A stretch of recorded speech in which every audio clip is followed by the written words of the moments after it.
Police ડિપાર્ટમેન્ટમાંથી મારું સ્વૈચ્છિક રાજીનામું મૂકેલું કે ભાઈ સ્વૈચ્છિક રાજીનામું એટલા માટે મૂકેલું કે ખેડૂતો સાથે અત્યાચાર જે અન્યાય થાય છે ને નાના લોકોને જે ન્યાય નથી મળતો ને એમનો અવાજ બનવા માટે.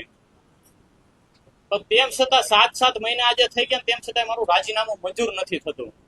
એ બાબતે મેં એસપી સાહેબને લગભગ 7 વાર રૂબરૂ રજૂઆત કરી મૌખિક, કે જેમની મેં ચિઠ્ઠીઓ આમાં મારી પાસે છે. હરેક ચિઠ્ઠીમાં લખેલું છે કે મારું રાજીનામું મંજૂર કરવામાં આવે, તેમ છતાંય મારું રાજીનામું મંજૂર કરવામાં નથી આવતું. પરંતુ મને ખોટી ધમકીઓ આપવામાં આવે છે કે જ્યારે મારા પરિવારના સભ્યો જ્યારે એસપી સાહેબને રજૂઆત કરવા માટે આવેલા કે અમારા દીકરાને પોલીસ ડિપાર્ટમેન્ટમાં નોકરી નથી કરવી, એમને સમાજ સેવા કરવી છે, તો આપ સાહેબ એમનું રાજીનામું સ્વીકારી લ્યો.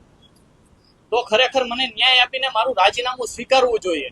તો મને ન્યાય આપવાને બદલે એસપી સાહેબ દ્વારા મને એવું કહેવામાં આવ્યું, મારા પરિવારને એવું કહેવામાં આવ્યું કે તમારા દીકરાને કયો સુપસાપ નોકરી કરે, જો નોકરી નહીં કરે ને સુપસાપ તો એમને ખોટા કેસ કરી અને લોકઅપમાં બેસાડી દેશું, એમની જિંદગી બરબાદ કરી નાખશું, એમનું કરિયર જ્યાં ચાલુ નહીં થાય ને એ પેલા પૂરું કરી દેશું.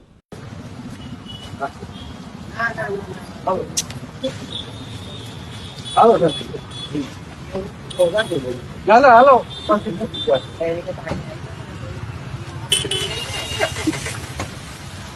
કરો ને